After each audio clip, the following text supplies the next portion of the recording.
سے نادانی تیری، کیا بتاؤں اے مسلمان تجھ سے نادانی تیری، نام کو بس رہ گئی ہے اب مسلمانی تیری۔ تھا کبھی حیران زمانہ تیری شوکت دیکھ کر،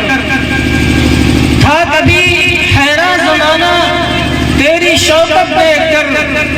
بن گئی ضرب المثل عالم میں حیرانی تیری۔ میرے بھائیوں، بزرگوں اور دوستوں اور گھروں میں پردوں میں بیٹھی ہوئی خواتین حضرات،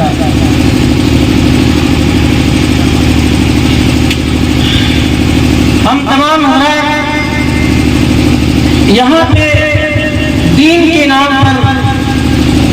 دینی مجلس میں بیٹھے ہوئے ہیں، اللہ اور اس کے رسول کے نام پر بیٹھے ہوئے ہیں، اور یہاں پہ جو ایک مجلس منعقد ہوئی ہے شادی کے موقع کی مناسبت سے، یہ ایک بہت ہی مبارک مجلس ہے، بہت ہی مبارک یہ محفل ہے۔ یہ ایسا موقع ہوتا ہے کہ دنیا کے لوگ ایسے موقع پہ طرح طرح کی خرافات میں اور طرح طرح کی رسم و رواج میں اپنے آپ کو ملوث کر دیتے ہیں، طرح طرح کی خرافات میں لگ جاتے ہیں، ناچ گانوں میں مصروف ہو جاتے ہیں، اور طرح طرح کی خرافات اور عورتیں ایک دوسرے کو چھیڑنا اور ناچنا اور گانا، اس طرح کی واہیات چیزیں ایسے گھروں میں عام طور پہ پائی جاتی ہیں جہاں پہ شادی کا موقع ہوتا ہے۔ لیکن اس کے بجائے ایک محفل کا،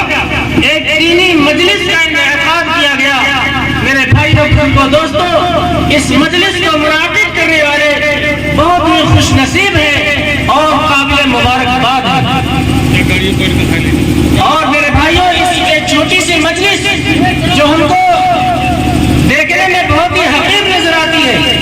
بہت معمولی سی نظر آتی ہے کہ 10-20 آدمی یہاں پہ موجود ہیں، دیکھنے میں اگرچہ انتہائی کم حیثیت کی یہ مجلس ہے اور بہت چھوٹی سی مجلس ہے۔ میرے بھائیوں بزرگوں دوستوں، اللہ کے نبی صلی اللہ علیہ وسلم نے ارشاد فرمایا، رجلان تحابا فی اللہ اجتمع علیہ وتفرقا علیہ۔ یہ لمبی حدیث کا ایک ٹکڑا ہے کہ جب قیامت کا میدان ہوگا، نفسا نفسی کا عالم ہوگا، اور ہر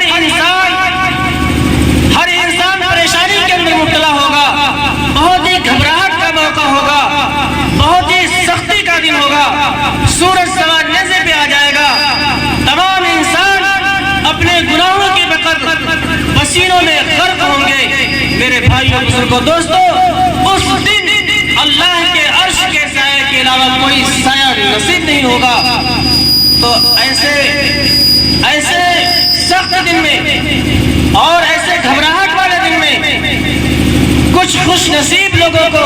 اللہ کے عرش کا سایہ نصیب ہوگا۔ انہی میں سے وہ لوگ بھی شامل ہیں جو صرف اللہ کے نام پر، جو صرف اللہ کے رسول کے نام پر، صرف دین کے نام پر، اسلام کے نام پر ایک ساتھ جمع ہوتے ہیں اور پھر اسی بنیاد پر ایک دوسرے سے جدا بھی ہوتے ہیں۔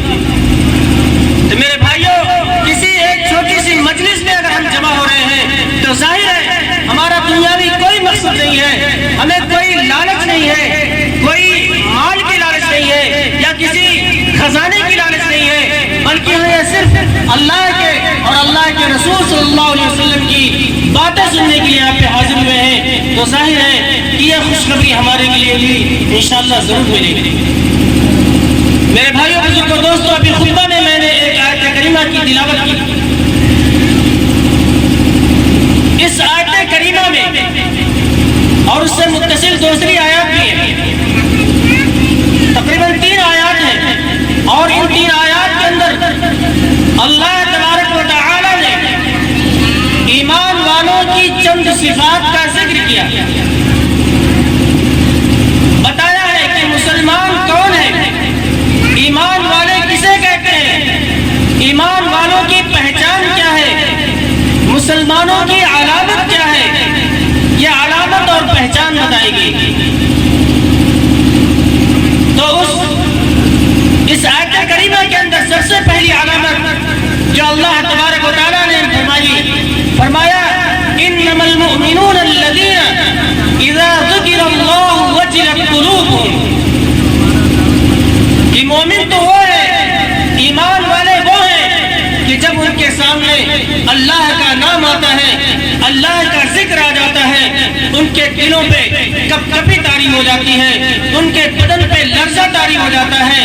ڈر اور خوف طاری ہو جاتا ہے۔ ایک انسان کوئی غلط کام کرنے کے لیے قدم اٹھاتا ہے، چوری کرنے کے لیے آگے بڑھتا ہے،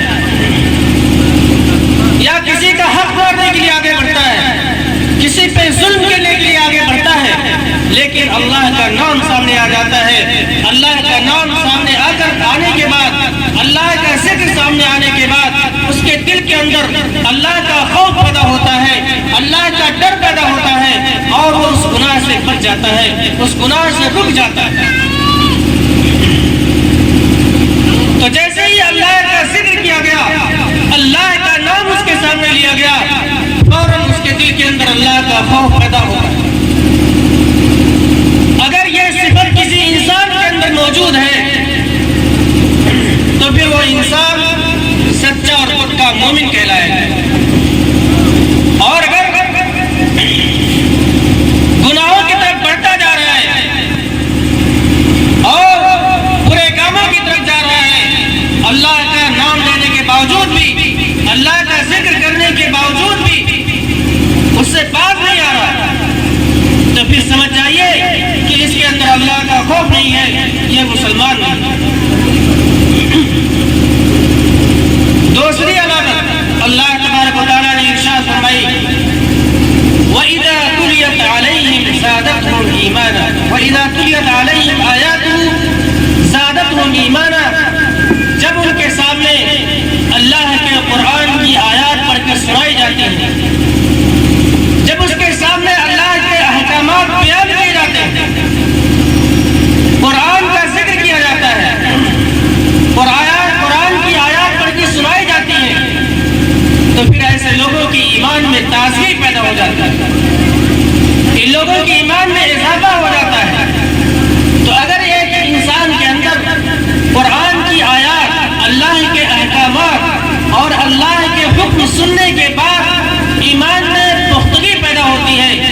ایمان میں اضافہ ہوتا ہے، تو میرے بھائی کو دوستو، یہ ایمان کی پکی علامت ہے۔ اس موقع پہ ایک واقعہ قابل ذکر ہے۔ سیدنا حضرت عمر رضی اللہ تعالیٰ عنہ کے دور میں مسلمانوں کا ایک قافلہ جہاد کرنے کے لیے کہیں گیا ہوا تھا۔ مسلمانوں کا یہ قافلہ جس طرف سے بھی گزرتا ملکوں کو فتح کرتا ہوا چلا جاتا تھا، کوئی بھی طاقت اور کوئی بھی فوج ان کا مقابلہ کرنے کی ہمت نہیں کر پاتی تھی۔ لیکن ایک موقع ایسا بھی آیا کہ ایک جگہ یہ جنگ چھڑی